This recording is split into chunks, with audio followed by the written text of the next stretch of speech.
Baiklah, saya perwakilan dari kelompok bapak-bapak, kelompok 4 akan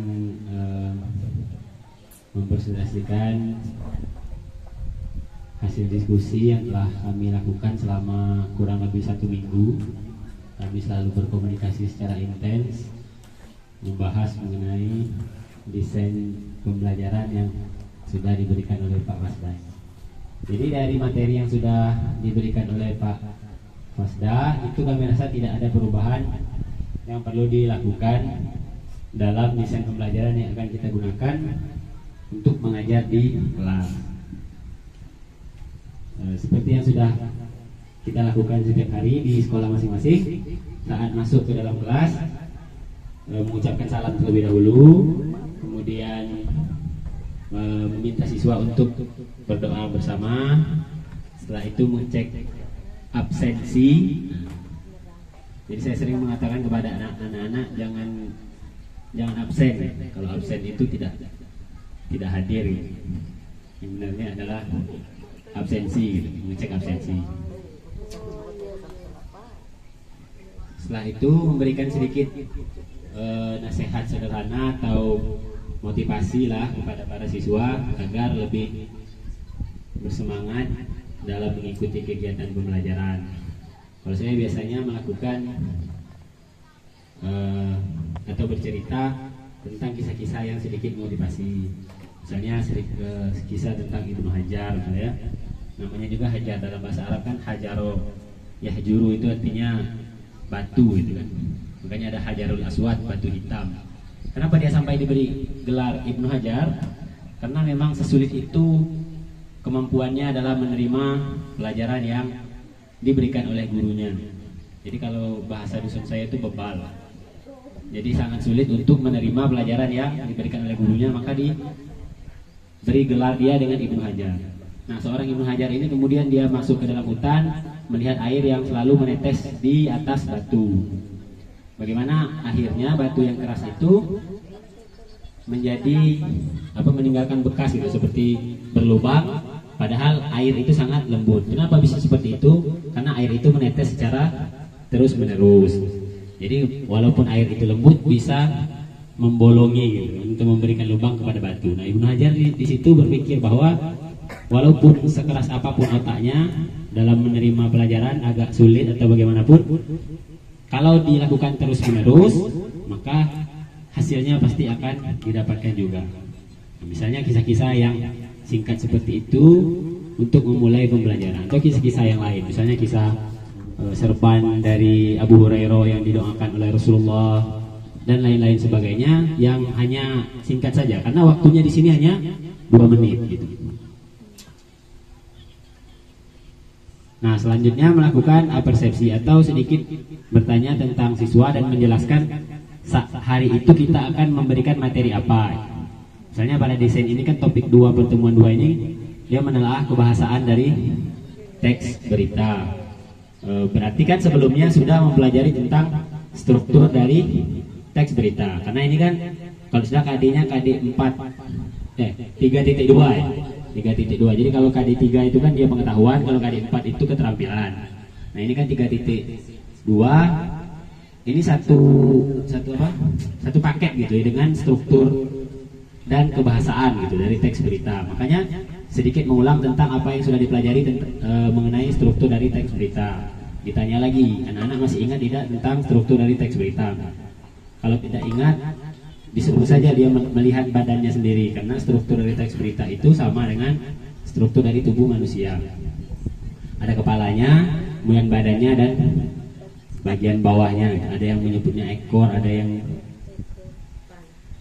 ya macam-macam lah itu. Intinya dia 3, itu kepala, badannya atau tubuhnya, dan ekornya.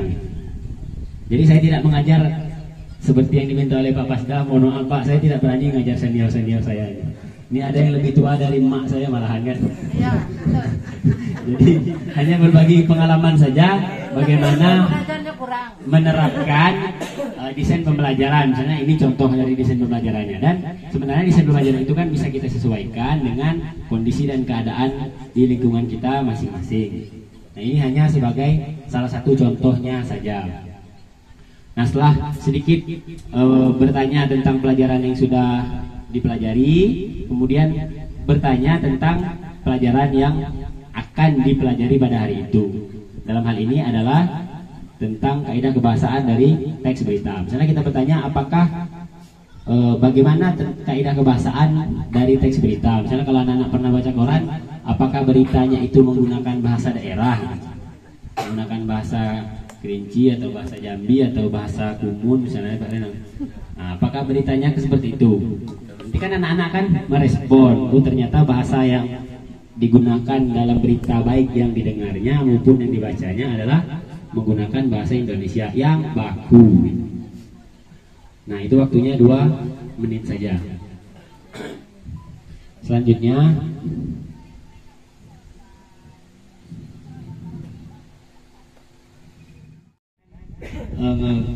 KD-nya boleh, karena ini satu KD dengan struktur, berarti diulang lagi kan. Kemudian di sini ke tujuan dari pembelajarannya. Nah, sedikit sharing. Kalau saya biasanya membuat tujuan pembelajaran itu menggunakan metode A, B, C, D, gitu kan. A-nya itu audiens. Audiensnya siapa? Di sini peserta didik, gitu kan. Setelah mempelajari materi ini peserta didik, nah itu A-nya audiensnya. Kemudian B, B-nya itu behavior atau kemampuan apa yang ingin dicapai dalam materi pembelajaran pada hari itu, ya. Misalnya peserta didik itu audiensnya, kemudian behaviornya diharapkan mampu menentukan struktur dan kebahasaan teks berita. Kemudian C-nya condition atau kondisinya, setelah apa anak itu atau peserta didik itu diharapkan mampu menentukan struktur dan kebahasaan dari teks berita. Conditionnya atau kondisinya adalah setelah dia mendengar atau membaca berita yang diberikan oleh guru. Kemudian degree itu tingkatannya atau hal apa, bagaimana cara mampu mengukur dari apa yang sudah tercapai yang kita ajarkan kepada siswa. Itu misalnya bisa dengan benar gitu. Jadi nanti ketika diminta untuk menentukan struktur dan kaidah kebahasaan dari teks berita, bagaimana cara mengukur tujuan pembelajaran itu tercapai atau tidak? Salah satunya adalah dari tujuan pembelajarannya itu kita masukkan degree tadi atau D. D-nya itu misalnya dengan benar. Ketika dia sudah benar menentukan struktur dari teks berita dan kaidah kebahasaannya, maka bisa dikatakan tujuan pembelajaran yang kita inginkan itu dapat tercapai. Nah, kira-kira seperti itu Bapak Ibu yang biasa saya lakukan untuk membuat tujuan dari pembelajaran. Padahal di buku, walaupun di buku guru kita sudah ada, tapi terkadang di condition atau di behaviornya itu bisa kita sesuaikan dengan kondisi kita masing-masing. Itu tentang tujuan pembelajarannya. Setelah disampaikan tujuan pembelajarannya, lalu ke langkah-langkah pembelajaran yang akan dilakukan. Nah, karena sesuai dengan materinya, ini ya yang 4 ini tadi, pertama tujuannya, kemudian langkah-langkahnya. Nah, karena materinya adalah tentang kaidah kebahasaan dari teks berita, terus terang saja, tidak tahu kalau di sekolah Bapak Ibu. Kalau di sekolah saya, terus di kelas yang saya ampu gitu, yang saya ajar, tidak bisa langsung kalau saya minta siswa itu untuk menganalisis teks yang sudah diberikan gitu. Misalnya untuk coba tentukan kaidah kebahasaannya, kalau belum dijelaskan sedikit atau diberikan pandangan sedikit apa saja kaidah kebahasaan dari teks berita itu.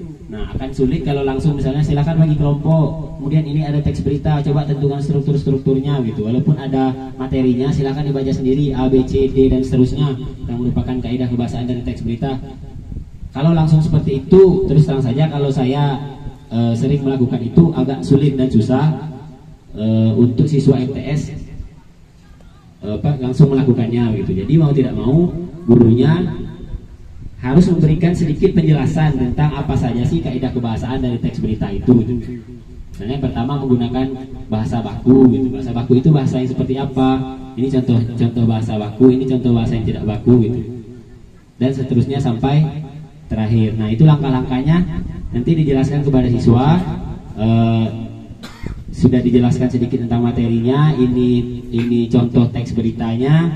Kalau dalam berita ini bahasa bakunya gitu. Ini kalimat langsung, ini kalimat tidak langsung, ini konjungsi bahwa, nah dan seterusnya gitu. Nah, setelah itu Baru kemudian ditampilkan sedikit, misalnya masuk ke tahap analisisnya, ditampilkan sedikit. Ya, misalnya ada gambar.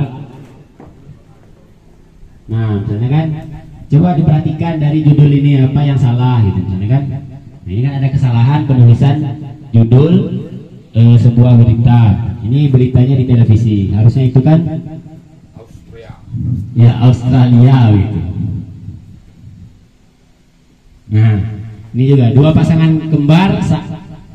kembar ai saat gembira terima jenazah gitu.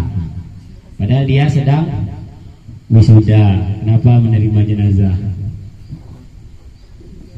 Jadi berdiskusi sedikit tentang kesalahan-kesalahan judul yang ada di dalam berita. Boleh berita yang ditampilkan di televisi ataupun berita yang sudah ada di media massa atau koran. Nah, apalagi kalau berita di internet, itu lebih banyak lagi kesalahan-kesalahan yang ditulis. Mungkin karena keburu waktu atau takut didahului oleh koran online yang lain gitu.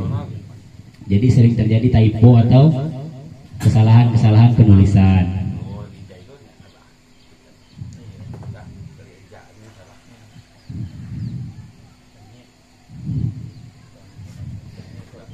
Ya, setelah itu langsung saja masuk ke membagi kelompok kepada siswanya. Itu disesuaikan saja dengan berapa jumlah orang siswa di dalam kelas.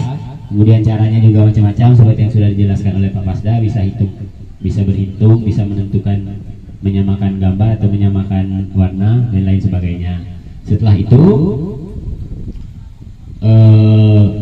setelah kelompoknya dibagikan, nah biasanya guru menyiapkan satu teks berita yang sudah direkayasa sedemikian rupa kesalahan-kesalahannya itu sesuai dengan kaidah kebahasaan yang ada di dalam buku paket. Buku, kalau saya pakainya buku Kemendikbud itulah, Bu, yang revisi tahun 2017 atau 18 lah. Ya, yang hijau, yang biru. Nah, jadi kalau langsung mencari misalnya satu berita kemudian yang sudah dijelaskan kesalahan-kesalahannya dan langsung analisisnya agak sulit gitu mencarinya. Jadi mau tidak mau guru harus merekayasa itu terlebih dahulu. Bisa disiapkan dua teks, satu teks yang benar untuk dijelaskan mana-mana saja kaidah kebahasaannya yang pertama tadi. Nah, setelah itu dibagikan kelompok kepada siswa. Bisa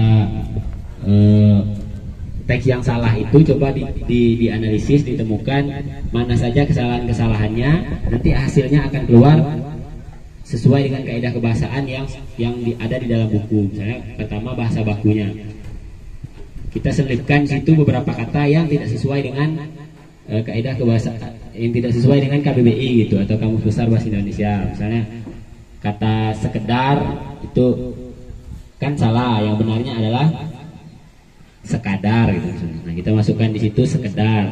Nanti jeli tidak anak itu melihat bahwa ternyata kata sekedar itu tidak ada di dalam kamus, yang adanya kata sekadar gitu. Dan beberapa kata-kata lain yang bisa membuat anak berpikir kalau ternyata selama ini kata yang digunakan itu tidak tepat gitu, tidak benar. Kalau saya sering bertanya seperti itu, Bapak Ibu, yang benar bis atau bus? Ya, saya tidak nanya Bapak Ibu, itu hanya contoh yang biasa sering dilakukan di dalam kelas gitu. Nah, setelah dibagi kelompok, ya kita memantau siswanya. Ini langkah-langkahnya sesuai desain ini.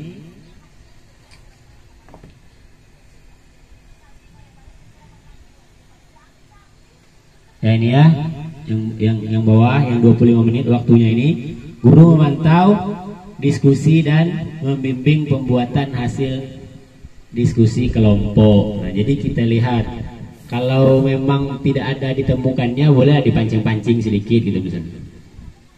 Kalau masih kurang, kita ingatkan lagi mana harus sesuai dengan kaidah kebahasaan yang ada di dalam buku teks itu atau panduannya. Seandainya sudah cukup, kita beralih lagi ke kelompok yang lainnya gitu, sambil keliling-keliling lagi. Nah, kalau seandainya memang sudah mampu siswa itu menganalisis dan menemukan apa saja kesalahan-kesalahan dari kaidah kebahasaan dari teks berita yang sudah kita berikan, selanjutnya kita minta masing-masing kelompok untuk mempresentasikan hasil dari yang dikerjakan di kelompoknya itu. Nanti masing-masing tinggal menjelaskan saja.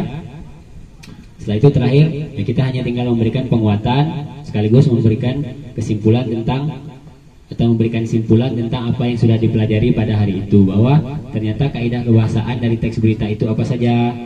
Kita jelaskan satu persatu menggunakan bahasa baku, kalimat langsung, kalimat tidak langsung, konjungsi bahwa, dan seterusnya. Ya.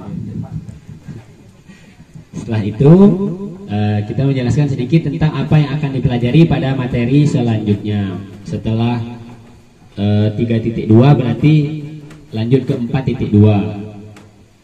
Tidak ya kalau saya menulis teks berita ya. Nah, pokoknya menjelaskanlah apa yang akan kita pelajari pada materi yang selanjutnya atau berikutnya. Setelah itu biasanya ditutup dengan langsung salam atau salam-salaman, tergantung waktu lah.